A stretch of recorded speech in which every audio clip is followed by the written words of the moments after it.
You step off a long flight expecting to grab your suitcase and head straight to your hotel.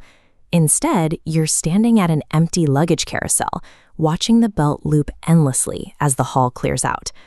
Most travelers assume they are at the mercy of whatever the airline decides to offer them in that moment. But if you're flying internationally between any of the 137 countries that have ratified the Montreal Convention, your rights are dictated by a legally binding treaty, not the airline's customer service department. This global framework is overseen by the International Civil Aviation Organization, and it supersedes the fine print on the back of your boarding pass. The convention imposes a strict maximum liability limit on airlines for lost, delayed, or damaged checked bags. That limit is set at exactly 1,519 special drawing rights, or SDR. An SDR is a composite currency basket maintained by the International Monetary Fund.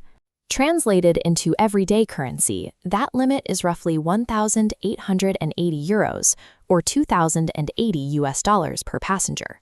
You won't see this nearly €2,000 limit posted on signs at the baggage claim. Airlines prefer to keep it quiet, frequently relying on strict procedural requirements and rigid deadlines to deny payouts. We're going to map out exactly how this bureaucratic system works. We'll show you how to navigate the required paperwork, track the specific deadlines, and force the airline to honor their maximum legal liability. Knowing that you are owed money is only the first step. To actually collect it, you have to execute the claim flawlessly, and your first major test happens before you even leave the airport. When your bag fails to arrive, the baggage claim hall immediately becomes a high-stakes zone. This is where the majority of passengers make a critical error that severely damages their claim. The mistake is walking through those doors. Leaving the baggage hall and crossing the customs threshold into the public arrivals area cuts off your access to the airline's baggage desk.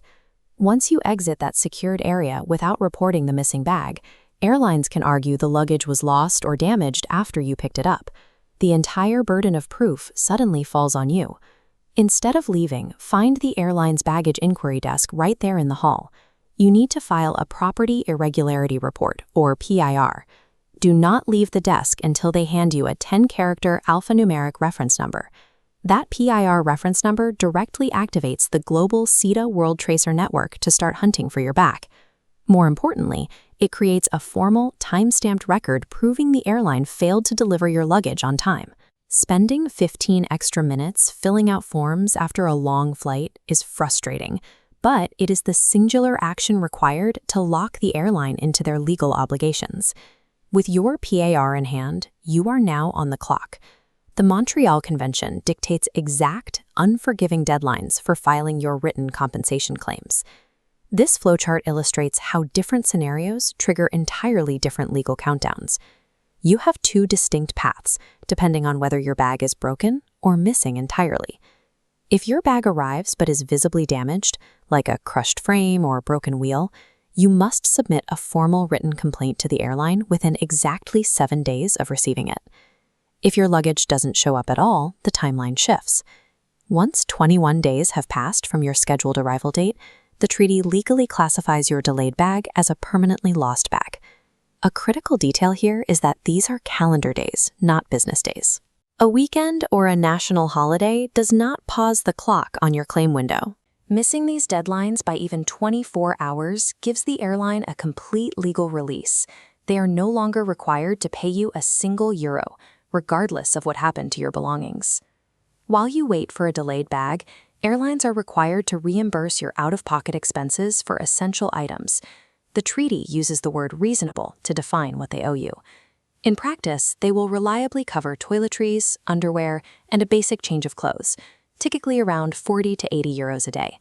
They will systematically reject claims for designer apparel or new electronics that weren't in your original bag.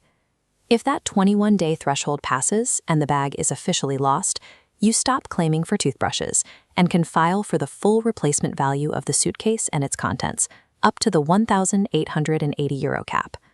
This chart shows how airlines calculate the payout. They don't give you the original purchase price. They apply a depreciation rate, often 20 to 33% per year of ownership, shrinking the value of your luggage over time. They use this formula to aggressively discount older bags and clothing, allowing them to offer a settlement far below the maximum legal limit. To combat this, you need to provide original purchase receipts to prove exact values. If the airline's depreciated payout still leaves you short, you can use secondary travel insurance from a premium credit card to cover the remaining gap. Airlines will always default to paying the lowest depreciated value possible. Maintaining precise records and keeping itemized receipts is the only proven method to extract the true value of your lost property. You no longer have to wait passively for the airline to locate your luggage. Personal GPS trackers, like Apple AirTags, let you monitor exactly where your bag is sitting in real time. The global tracing systems used by major airports now integrate directly with these consumer tracking networks. Baggage handlers can use the location data from your device to pinpoint the luggage on the tarmac. When you file your report at the baggage desk, show the agent your tracker's location link. Provide them with the exact coordinates so they can dispatch a retrieval team rather than initiating a slow manual search. Using this approach drastically improves recovery times. Recent data shows that having an active tracker in your luggage reduces the likelihood of it remaining permanently lost by up to 90%. But do not rely on the tracker alone. Showing a screenshot of your bag's location does not legally force the airline to act. The tracker gives you visibility, but the PIR gives you leverage. You must combine the technology with the formal, time-stamped paperwork to hold the airline legally accountable. Even with a perfectly filed PIR, meticulous receipts, and a tracker pinging from the correct terminal, airlines can still drag out the process or reject valid claims. This chart maps effort against the payout you keep. Escaping delay tactics yourself through small claims requires high effort, but you retain 100%. Alternatively, third-party agencies require little effort, but take 35 to 50% as a fee.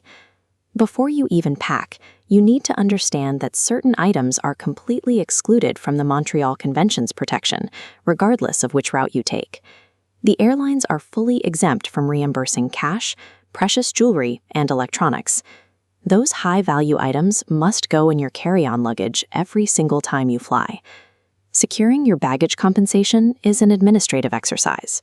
By reporting the loss immediately, adhering strictly to the calendar deadlines, and documenting every expense, you turn a highly frustrating airline delay into a guaranteed legal payout.